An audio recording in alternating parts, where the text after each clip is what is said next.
Regulations are indispensable to the proper functioning of societies and economies. They protect the rights, health and safety of citizens by setting standards for organizations and institutions. You're watching NAPTIP On The Move, and I'm Angela Agwiki.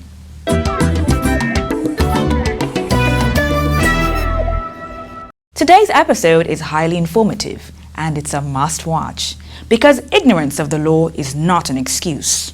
I'm sure you're wondering. Well, it's all about NAPTIP's Regulation 2019. Keep watching.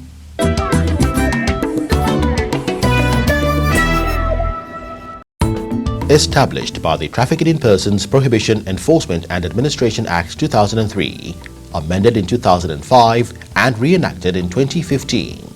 The National Agency for the Prohibition of Trafficking in Persons, NAPTIP, also implements the Violence Against Persons Prohibition Act 2015 and the Trafficking in Persons Control of Activities of Organizations and Centers, Regulation 2019.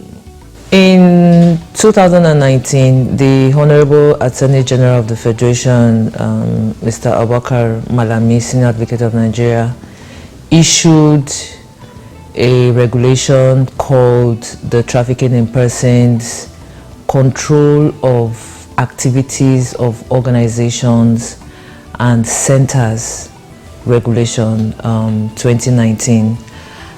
And this regulation gives NAPTIP the powers to regulate, control and issue clearance certificates to specific categories of businesses.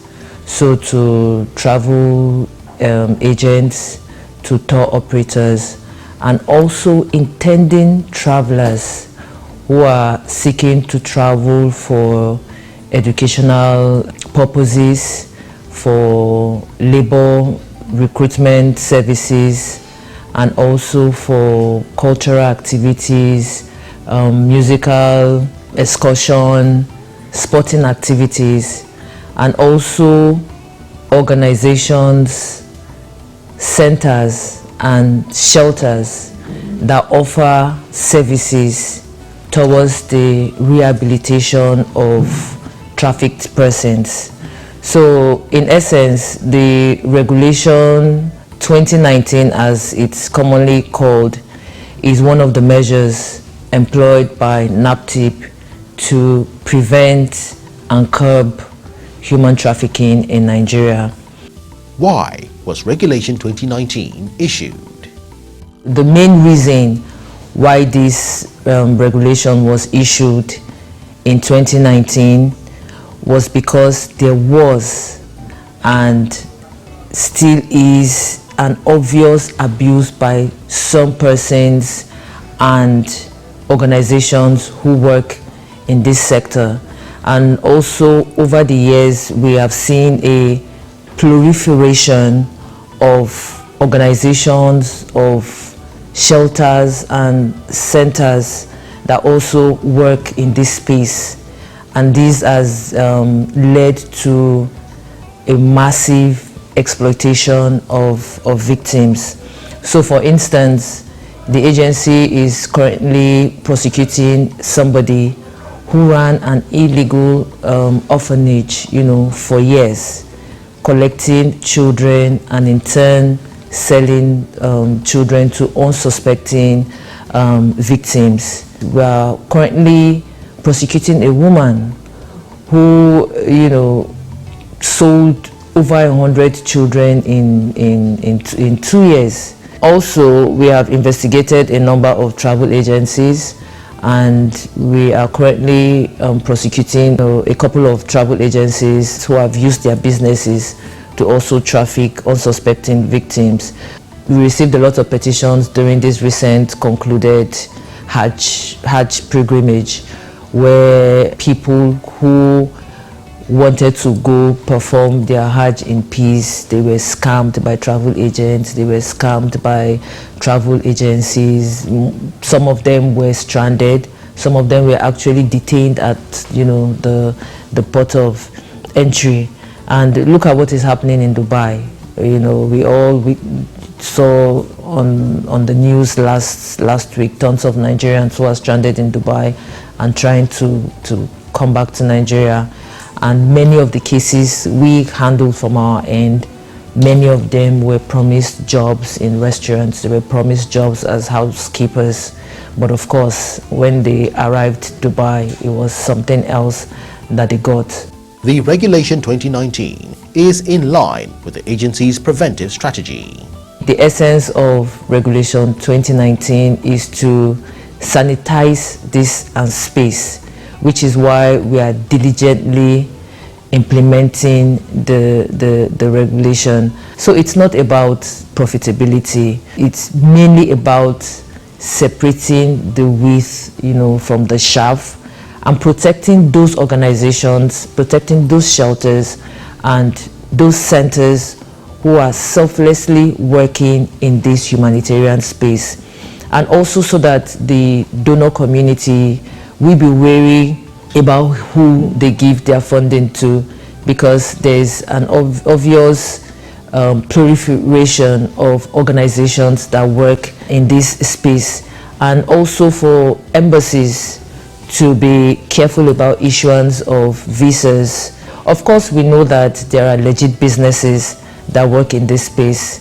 So our goal is to sanitize the space and for people to have the ability to recognize those legitimate organizations they can work with. The fact that you register and you apply for a clearance certificate does not mean it will be issued to you. The agency also has the powers to refuse issuance to anyone where we reasonably believe or suspect that that person has or is likely to be involved in the commission of a crime of human trafficking. So there's a lot of vetting that goes into this. There's a lot of groundwork that goes into this from our own part. NAPTIP collaborates with ministries, departments and agencies to ensure seamless implementation. A technical working group comprising all collaborating agencies, so Corporate Affairs Commission, Ministry of Youth and Sports, Federal Ministry of Education, Nigerian Immigration Service, NAPTIP has been set up, so we work collaboratively to ensure the successful implementation of this regulation. And to operationalize this process, earlier this year, NAPTIP, with support from Expertise France, one of our long-term partners, developed what we call a tip clearance portal to ease the compliance of this provision, and the portal went live January this year. So the portal is automated and in compliance with the federal government ease of doing business. So the process is digitized from registration to verification. You upload your document, and issuance of certificate or license as the case may be. In the application process, there are different levels of verification. So if it's a school establishment who is looking to apply for a clearance certificate, the Federal Ministry of Education has access to the back end where they can also verify the documents that have been uploaded by this establishment.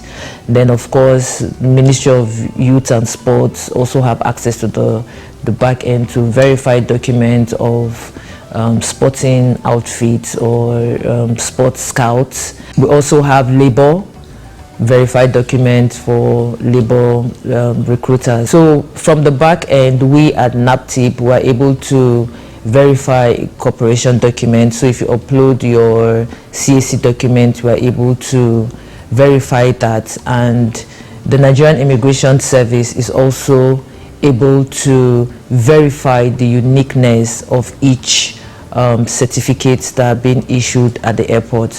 So if you, in your application, you state that you intend to travel with 15 individuals for the purposes of educational excursion, it will reflect in your certificate.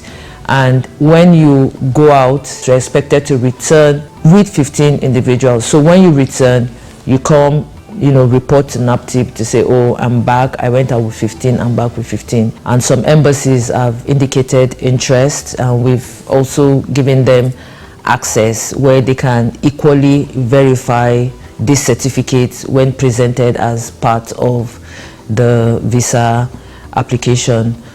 The Nigeria Immigration Service is a key actor in the implementation process of the Regulation 2019.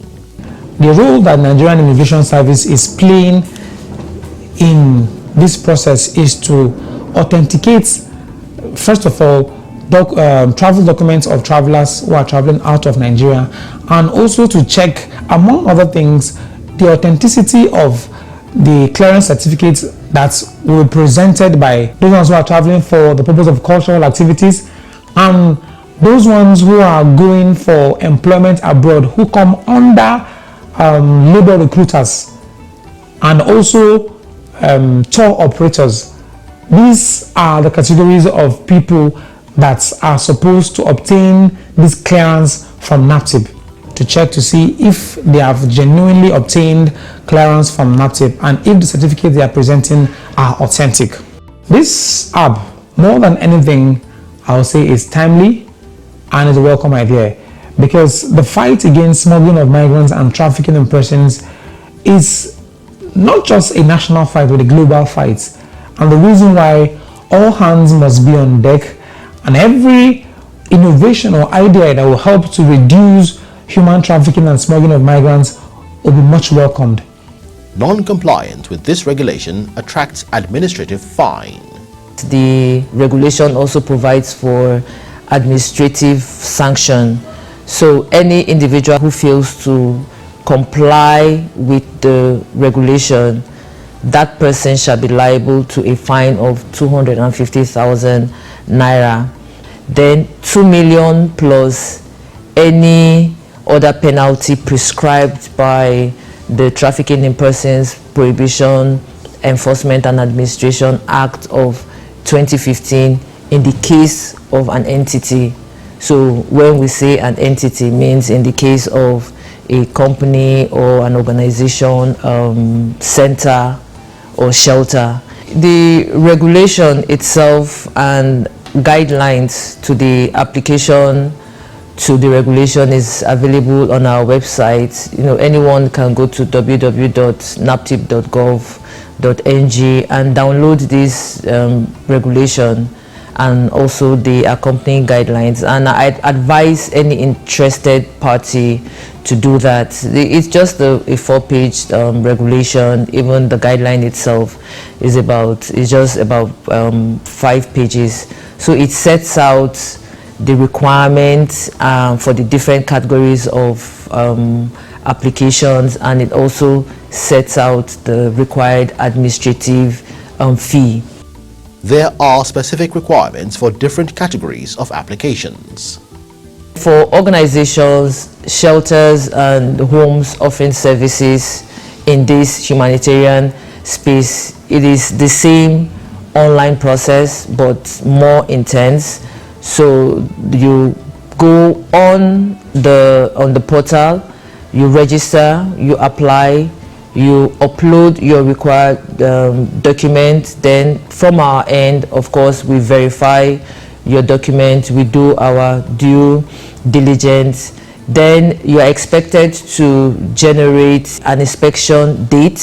So that inspection date will be when officers of the agency will visit the facility to ensure that it meets the minimum requirements. We have a number of checklists. We go through that checklist. If you pass the minimum requirement, you now move to the next stage where you pay and your certificate will be issued. But if that particular facility does not pass the minimum requirement test, of course, your application will be declined, will be denied, and definitely we'll share with you why your application was denied. We'll give you time to put your center in order, and if you are not able to meet up, then unfortunately we'll have to seal the facility. For registration and application, the process is easy. The address is tipclearance.naptip.gov.ng. So when you go onto the web and you log on and you put in the address, it now takes you to the home page where you have to register. First of all, you need to have a contact person to register for you with its name, with his name number, and all the basic biodata. Then to take you to the next stage where you have access to where you put in your company details. And in registering your company, you need to tell us how many directors you have in the company, and each director you must have his name number registered on the system, because we need to know whether the company is actually registered legally in Nigeria or not. And on registration, at the back end, the system verifies if actually is a legal company, because we'll check through the CAC portal and actually know whether it's a legal entity. And there's one thing to be legal, and there's something to whether your status is active. So we need to know whether you're actually an active organization that is trying to take Nigerians out of the country. Registering that, then the process kickstarts. And when you register and you are approved as a registered entity first, then we now look at it, you now apply. You tell us what you want to do. If it's for recruitment for labor, you go there, click where it tells you to do that, and then details, and then you now begin to upload details of each of the person you're taking out of Nigeria. It's passport details, it's biodata, you attach the passport, and you give us information about even the organization that is recruiting outside Nigeria. We need to see an agreement with that. And so immediately you log in, we can't approve automatically. So it goes to the Ministry of Labour portal, where they now go into the portal and look and check whether that organization is actually registered as a licensed recruitment agency in Nigeria.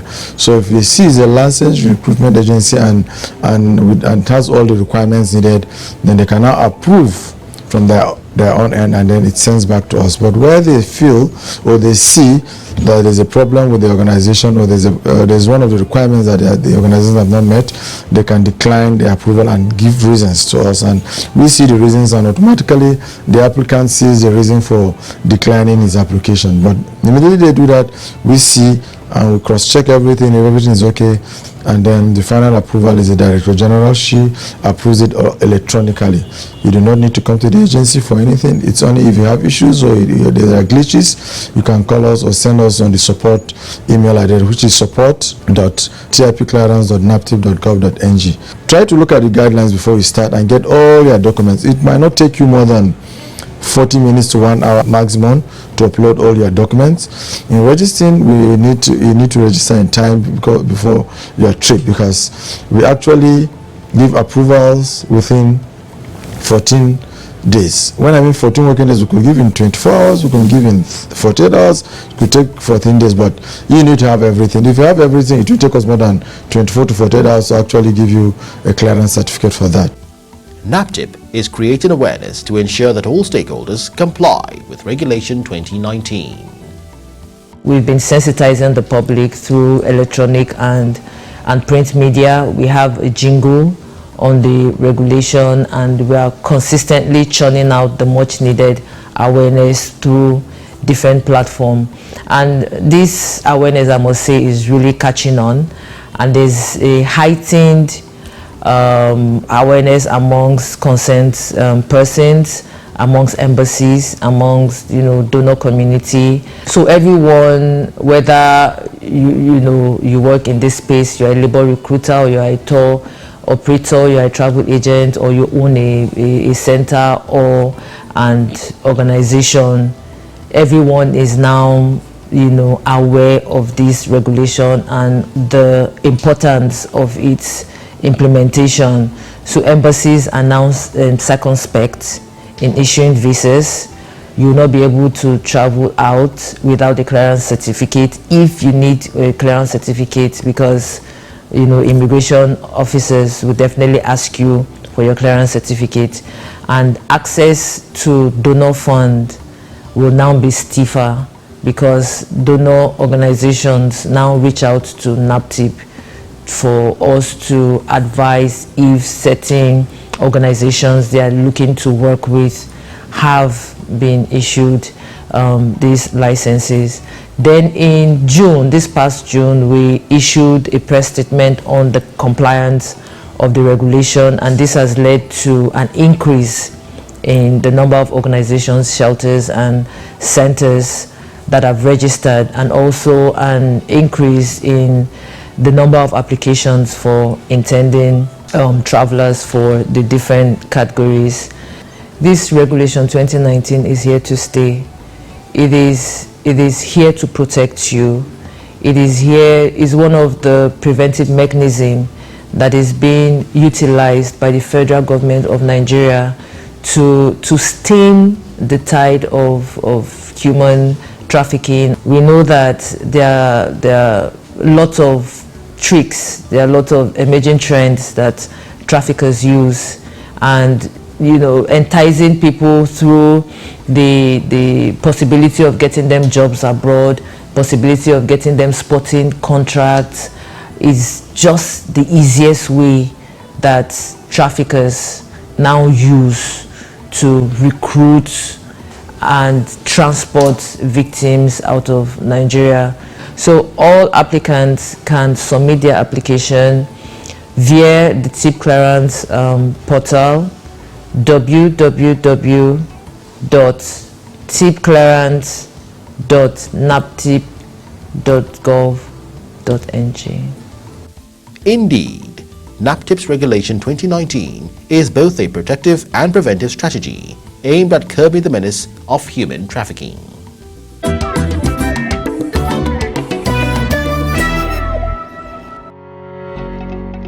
Have you been seeking accurate information on the state of human trafficking and sexual and gender-based violence (SGBV) in Nigeria?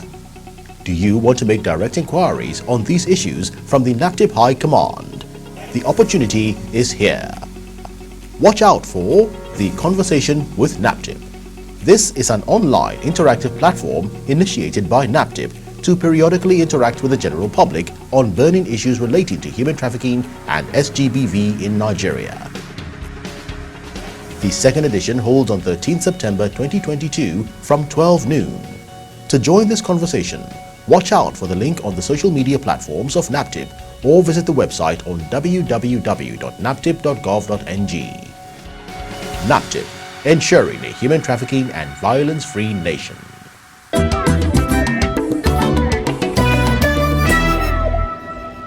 The Victim Story segment is up next. Take a look.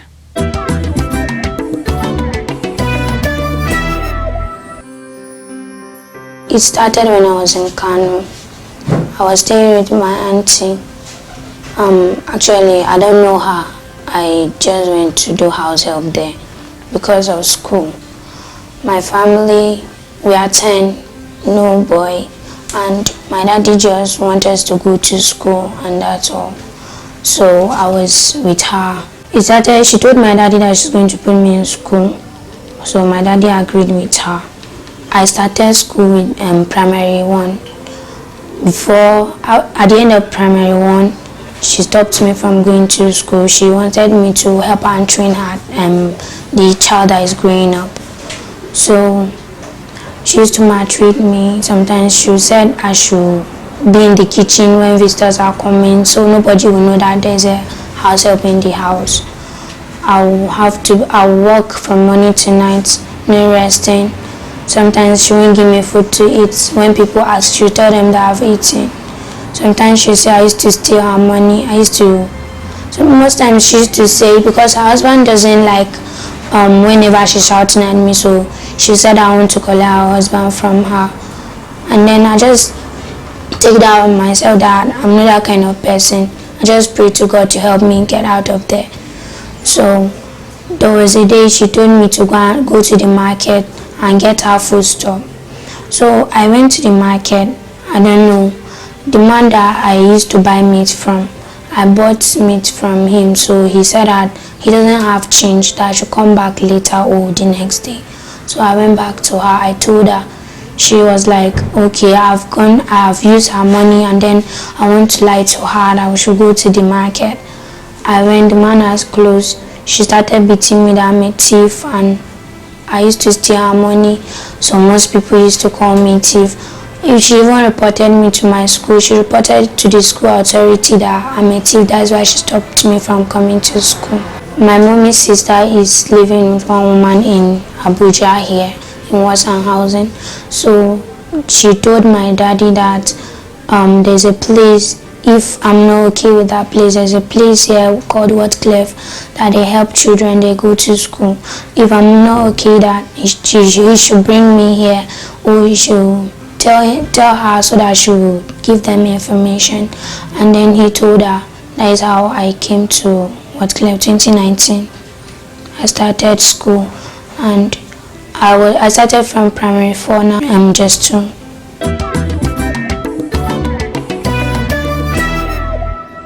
For more inquiries and support, or to report cases of suspected human trafficking, violence against persons and child abuse, please call NAPTIP hotline 0703 0000 203 or the short code 627, or email us info@naptip.gov.ng. Visit our website www.naptip.gov.ng. Follow us on our social media platforms at NAPTIP Nigeria, or watch our videos on YouTube. Our time is fast spent. Thank you for watching, and keep a date with us next week. I'm Angela Agwegi. Bye for now.